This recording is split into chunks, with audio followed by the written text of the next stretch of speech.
Hello everyone. Mahalakshmi व्रत रखने के लिए 16 हमें गोलियां बनानी होती हैं, 16 चने लेने होते हैं और धागे बांधने होते हैं। अगर आपके संतान है तो वो संतान के और दोनों हस्बैंड वाइफ का एक एक धागा कलाई पे बांधना होता है।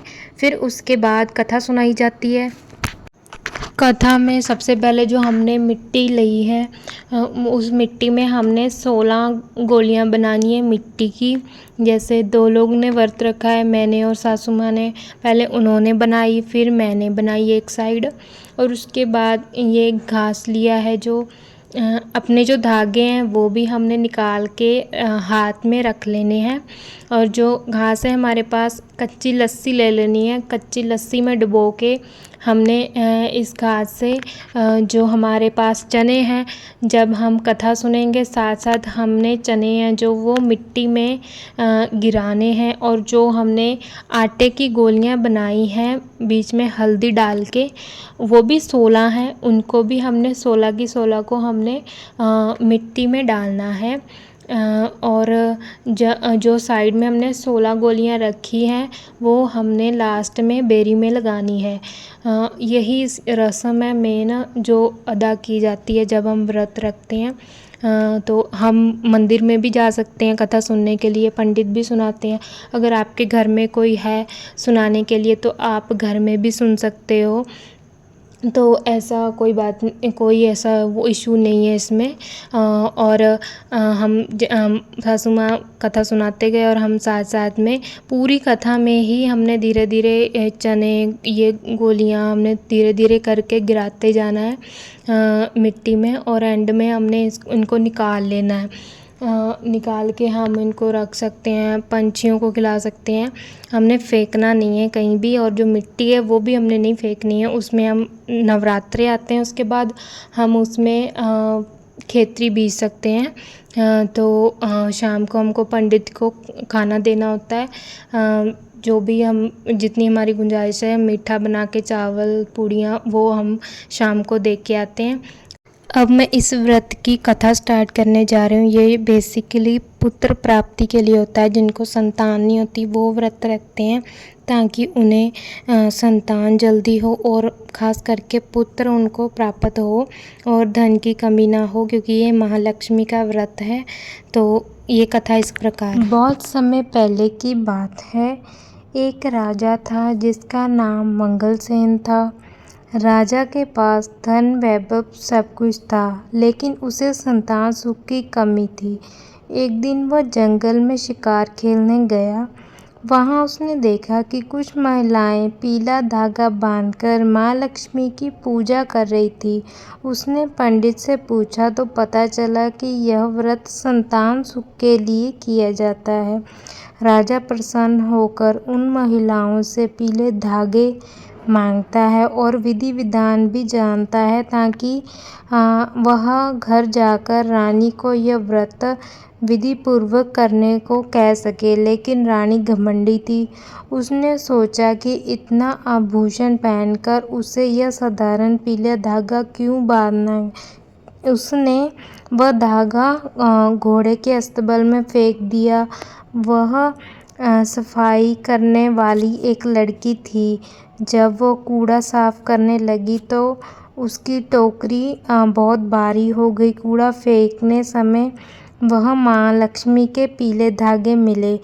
गोली ने उन धागों को साफ करके अपने पास रख लिया और पूरी विधि विधान से साथ व्रत किया।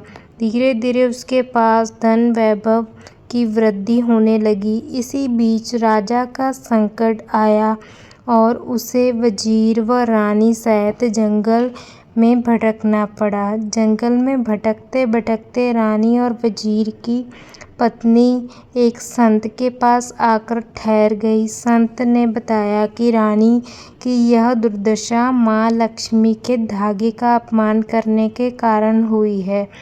उन्होंने व्रत करने का संकल्प दिया। एक दिन राजा और वजीर उस कुटिया में आ गए।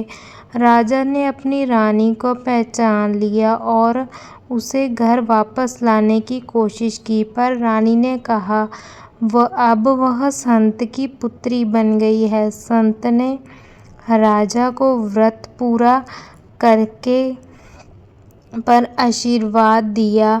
राजा रानी को अपनी डोली में बैठाकर ले जा रहा था, लेकिन रास्ते में कुल्हड़ से दही उछलने लगी और फूल मुरझा गए।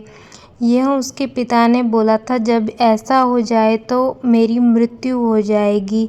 रानी यह सोचकर विचलित होने लगी और उसने राजा को कहा कि डोली को वापस लेके चलो, मुझे अपने पिता को देखना है। पर जब वो वापस जाते हैं तो पिता बिल्कुल सही सलामत होते हैं। तो रानी दुखी हो जाती है और वो पूछती है कि आपने मुझे झूठ क्यों बोला। तो संत खुश होकर बोलते हैं कि मैं देखना चाहता था कि तुम मुझे दिल से अपनी पुत्री मानती हो कि नहीं, मुझे पिता मानती हो कि नहीं। तो इस बात से मैं प्रसन्न हुआ और तुम एक सच्ची भक्त हो। अंत में रानी अपने राज्य में लौट गई और उनके पास संतान भी आई और उन्हें जो उनका सुख समृद्धि चला गया था वो भी वापस आ गया। यह व्रत पूरी श्रद्धा से करने से लक्ष्मी माता की कृपा बनी रहती है। इससे शिक्षा हमें ये मिलती है, जो व्यक्ति माँ लक्ष्मी के व्रत को श्रद्धा से करता है उसे धन, वैभव और संतान सुख प्राप्त होता है। अपमान करने वाले से विपत्ति आती है। सच्ची भक्ति और आस्था से व्रत करना चाहिए। श्री महालक्ष्मी माता की कृपा हम सब पर बनी रहे। जय माँ लक्ष्मी। कथा करते वक्त जो हमने चने मिट्टी में मिलाए थे, अब उनको हमें पंडित जी को दे के आना है मंदिर में। जब हम शाम को खाना दे के आएंगे तो इन सबको हम मिट्टी से अलग कर लेंगे और उसके बाद हम बेरी के पेड़ के पास जाएंगे, जिस पे हमने चना और ये जो गोलियां बनाई है हमने आटे की, हल्दी डाल के इसको हम लगाएंगे बेरी के कांटों के ऊपर।